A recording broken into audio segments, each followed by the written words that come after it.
해드리고 싶습니다. 한 번만 더 박수할까요? 모든 가정들을 축복하면서 박수하겠습니다. 모든 가정은 다 소중합니다. 여러분, 하갈이라는 어머니는요, 이런 어머니였대요. 우리 이제 어머니에게 맡기신 이유인데, 하갈이라는 어머니는요, 창세기 21장 10절에 보니까 종이었대요. 그러니까 이스마엘이 그 아들인데요, 이렇게 태어나 보니까 엄마가 종인 거예요. 비천한 여인이죠. 하찮은 신분이죠. 똑똑하지도 못하고 잘나지도 못한 어머니 이야기예요. 종이에요, 종. 창세기 21장 10절 앞부분만 제가 읽어보겠습니다. 그가 아브라함에게 이르되 이 여종과 그 아들을 내쫓으라. 잘나지 못한 어머니의 이야기예요. 여러분의 어머니는 어떠셨습니까? 우리 어머니는 신사임당 같이 훌륭한 어머니였는가요? 아니면 그냥 보통 어머니였죠? 아니면 말하기도 쉽지 않은 실실은 그냥 부끄러운 어머니였는가요? 나는 왜 저런 엄마를 만났을까? 이런 어머니였는가? 오늘 성경은요, 이런 하찮은 어머니에게 나중에 소중한 사람이 된 이스마엘을 맡기는 이야기거든요. 제가 읽어보겠습니다. 하나님이 그 비천한 여종으로 태어난 여종인 하갈이라는 어머니에게 나중에 큰 사람이 될 거라고 말하면서 그 소중한 아들을 그 어머니에게 맡기는 장면이에요. 창세기 21장 18절 같이 한번 읽어보겠습니다. 자, 시작. 일어나 아이를 일으켜 내 손으로 붙들라. 그가 큰 민족을 이루게 하시리라 하시니라. 아멘. 아이를 일으켜주고 내 손으로 꼭 붙들어줘라. 왜냐하면 얘가 지금 이렇지만 큰 민족을 이룰 것이기 때문에 하고 그 아들을 하갈이라는 어머니에게 맡기고 있는 장면이거든요. 하나님은요, 예수님도 성모 마리아이신 어머니에게 맡겼어요. 누가복음 1장 31절 같이 한번 읽어보겠습니다. 시작. 보라 아내가 잉태하여 아들을 낳으리니 그 이름을 예수라 하라. 아들을 낳으면서 어머니가 되는 거죠.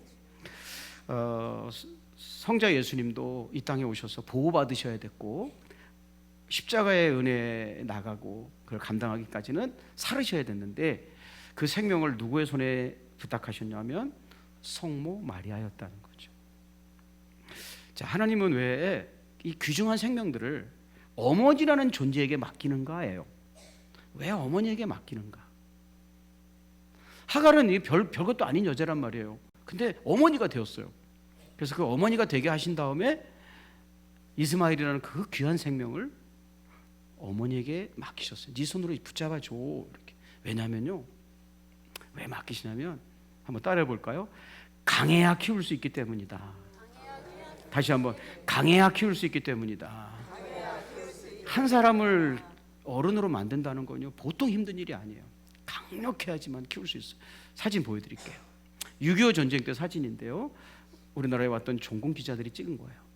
어머니가 머리에 이고 등짐을 잔뜩 지고 피난을 가는데 무슨 이유인지 모르지만 아이가 완전히 축 늘어져서 쓰러져 있어요. 그 아이를 일으키는 거예요. 왜요? 엄마니까. 엄마는 쓰러지면 안 돼. 여러분, 딱 봐도 엄마가 훨씬 힘들게 보이잖아요. 머리에 이고치고. 두 번째 사진. 전쟁에 먹고 살 게 없으니까 무엇이 되든지 갖다 팔았어요. 애기는 뭐 유아원이나 영화 그런 게 어디 있어요? 그러니까 얻고 다니는 거죠.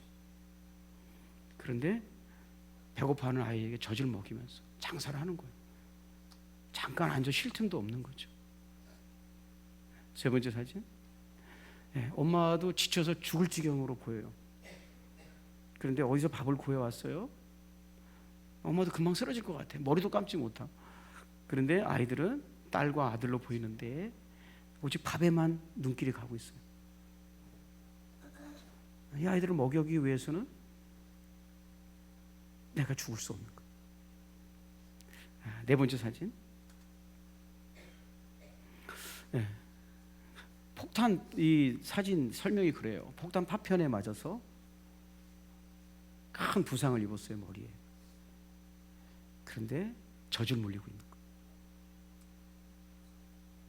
왜 이렇게 하죠? 엄마잖아요. 어머니이기 때문에. 어머니는요, 강하지 않으면 아기를 키울 수 없어요.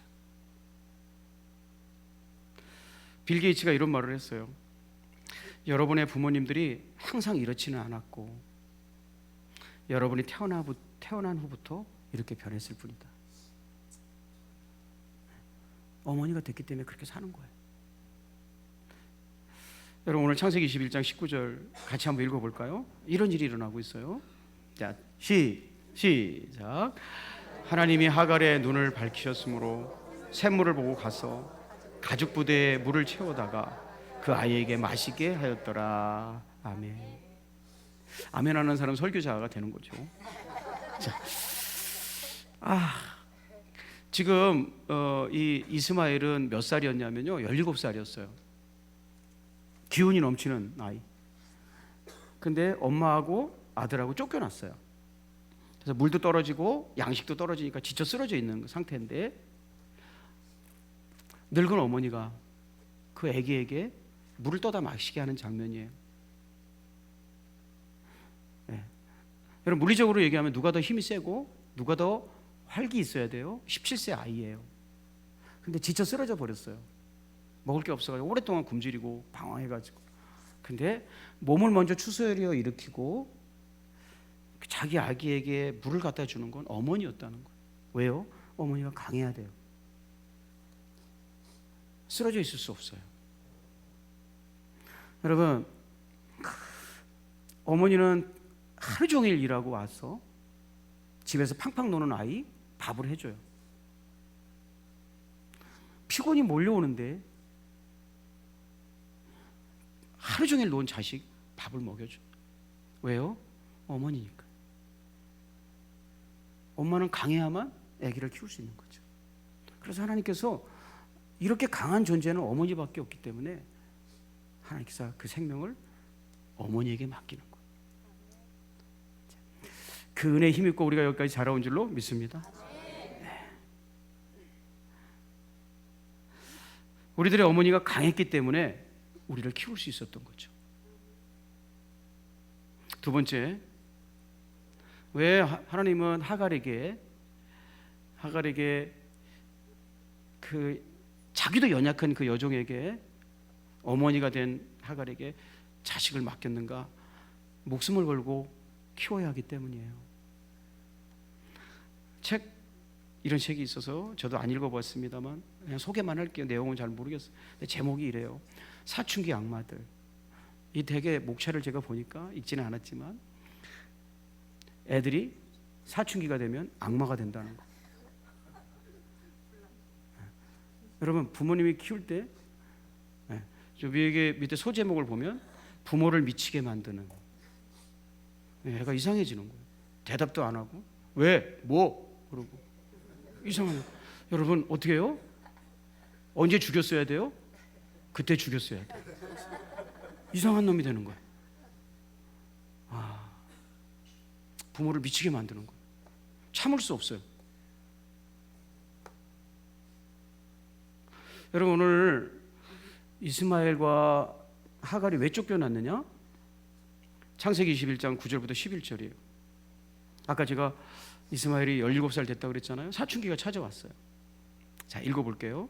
사라가 본즉 아브라함의 아들 애굽 여인 하갈의 아들이 이삭을 놀리는지라, 하갈의 아들이 이삭을 놀리는지라 그가 아브라함에게 이르되 이 여종과 그 아들을 내쫓으라. 이 종의 아들은 내 아들 이삭과 함께 기업을 얻지 못하리라 하므로 아브라함이 그의 아들로 말미암아 그 일이 매우 근심이 되었다. 이놈이 지금 눈치껏 살아도 될까 말까인데 17살이 돼가지고 사춘기가 되니까 막 그 아기를 희롱을 하는 거예요. 자, 이건 답이 사춘기이기 때문에만 이해가 되는 얘기를 하는 거예요. 여러분, 사춘기의 아이들은 어떤 사람이 된다고요? 미친놈이 되는 거예요. 하지 말아야 되는 행동을 막 하는 거예요. 그래서 사라가 도저히, 종놈의 자식이 저러고 있으니까 너무너무 분개해가지고 내쫓으라고 얘기하는 거예요. 너무너무 아브라함이 근심을 했다는 거잖아요. 쫓으라고 하니까. 도대체 이런 놈을 누가 좋다고 하겠어요? 이런 놈. 집안에서 지 신분도 모르고 막 그렇게 행동하는 이 아들을 누가 좋아하겠냐고요. 그래서 이 아들 때문에 두 모자가 쫓겨나는 거예요. 쫓겨나는 거. 그래서 양식을 조금 쥐어주고 가라. 너 가고 싶은 대로 가라. 이렇게 보냈는데 금방 양식이 떨어지고 두 사람이 죽게 되었어요. 그때 하갈이 이렇게 하는 장면이 오늘 성경에 기록되어 있습니다. 창세기 21장 16절. 자, 시작. 아이가 죽는 것을 참아보지 못하겠다 하고 화살 한바탕 거리 떨어져 마주 앉아 바라보며 소리내어 울었다. 무슨 마음이 담겨 있습니까? 내가 죽는 거는 괜찮은데 우리 아들 죽는 걸 내가 어떻게 보겠습니까? 이런 통곡이잖아요. 그러니까 부모님이 됐다는 건 때로는 생명까지 걸어야 자식을 키울 수 있는 거예요. 차라리 내가 죽겠습니다 이런 고백이거든요. 내가 어떻게 쟤 죽는 걸 보겠습니까? 차라리 내가 죽지요. 여러분, 자기 생명보다 내 생명을 아껴주는 사람이 이 세상에 어머니 말고 또 누가 있겠습니까? 어머니 아니면 누가 나를 위해서 그렇게 해주겠습니까? 그래서 하나님께서 어머니에게 자식의 생명을 맡기는 거죠. 자, 이해가 되시면 아멘. 그 생명을 소중하기 때문에, 그 생명을 함부로 할 수 없기 때문에 맡아줄 사람이 필요한데 그건 어머니였다는 거죠. 자식 하나를 키우려면 때로는 생명도 걸어야 된다는 거죠. 강해지어 갖고는 안 되고 이 아이를 위해서 내가 차라리 죽겠습니다 이런 노래를 할 정도로 목숨까지 걸어야 키울 수 있는 존재가 자식이었다는 거죠. 세 번째, 한번 따라해 볼까요? 3번은요. 대가가 없더라도 키워야 하기 때문이다. 다시 한번, 대가가 없더라도 키워야 하기 때문이다. 여러분, 창세기 21장 20절부터 21절은 이렇게 이야기가 끝나요. 이야기가 이제 끝나요. 이 이야기가 끝나고 나서 이제 다른 이야기가 전개돼요.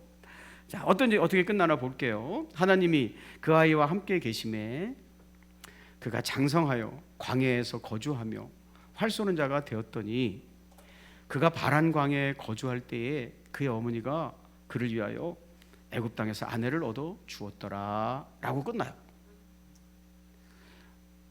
자, 하나님이 약속하신 대로 하나님은 어머니인 하갈을 통해서 이스마엘을 잘 자라게 하세요. 그래서 그가 장성했대요. 거기서 죽지 않고 어머니랑 같이 장성할 수 있었대요. 그리고 활 쏘는 사람이 되었다라는 것은 그 당시에 이제 사냥꾼이 되었다는 것을 말하는 것 같은데, 이것은 성인이 되어서 죽지 않고 성인이 잘 되어서 자라서 직장을 가지게 됐다는 뜻이죠. 그리고 그 성인 아들을 위해서 그 어머니가 결혼도 시켜주었다, 아내감도 구워줬다 하는 이야기로 오늘 본문의 사건이 끝나고 있어요. 이 이스마엘과 하말의 이야기는 그 어머니가 아들을 위하여, 그 아들을 위해서 뭔가 해주는 이야기로 이야기가 종결된다는 거예요. 그게 끝이에요. 그 아들이 자기가 스스로 죽기를 청하고 아들을 살려달라고 울부짖었던 어머니에게 감사했다는 이야기가 없어요. 봉양했다는 이야기가 없어요. 그냥 그게 끝이야. 우리 엄마가 나에게 이렇게 해줬어, 그래서 난 이렇게 살 거야. 이게 끝이라는 말이죠. 어머니가 나를 어떻게 키웠는지에 대한 사랑, 고마움, 보답, 이런 건 없었다는 거죠. 여러분, 이런 존재를 키울 수 있는 것은 어머니가 유일해요. 그래서 어머니는 받은 사랑과 은혜를 고마워하지 않는 인간을 키울 수 있는 유일한 존재라는 거죠. 여러분, 내가 어떤 사람을 위해서 혜택을 베풀고 내 것 자꾸 나눠주는데 끝까지 아는 척도 안 하고 고마워도 안 하면, 여러분 유튜브 보시면 그런 사람 사귀지 말라고 끊으라 그래요. 자식들은요, 부모님이 그렇게 해줘도 고마운지 몰라요. 당연한 거라고 생각을 해요. 그런 존재를 키울 수 있는 유일한 사람, 고마워하지 않아도 포기하지 말아야 되잖아요. 네. 당연히 여기고 그렇게 해도, 세상 사람들이 누가 그렇게 해줘요? 내가 바보냐? 너한테 계속 그렇게만 해주게? 이러고서 끊어버리겠죠. 그런데 고마워하지도 않고 달가워하지도 않는 그 인간을 끝까지 책임지고 키워줄 유일한 사람은 어머니밖에 없다는 거죠. 그래서 하나님은 그런 존재인 줄 알고 그 생명을 귀하게 여기시기에 어머니께 맡긴다는 거죠.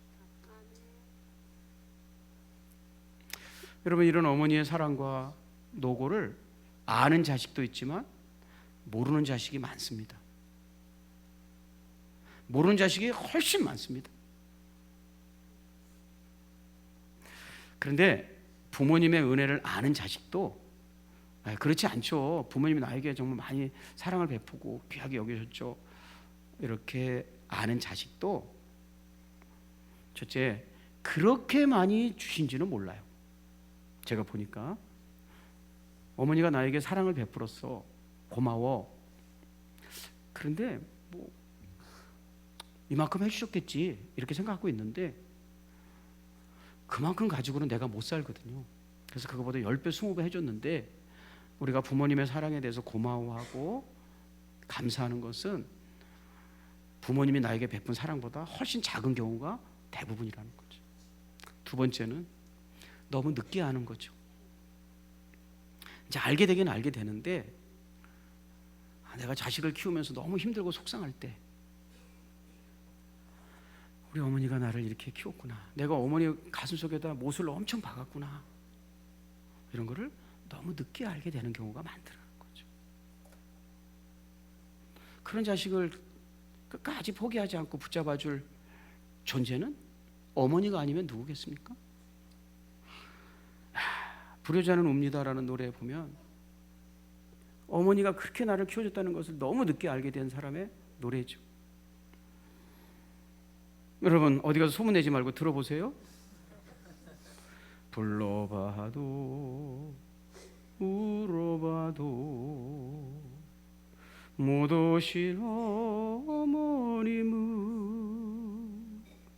원통에 불러보고 땅을 치며 통곡해도 다시 못올 어머니여, 불초한 이 자식은 생전에 지은 죄를 엎드려 빕니다.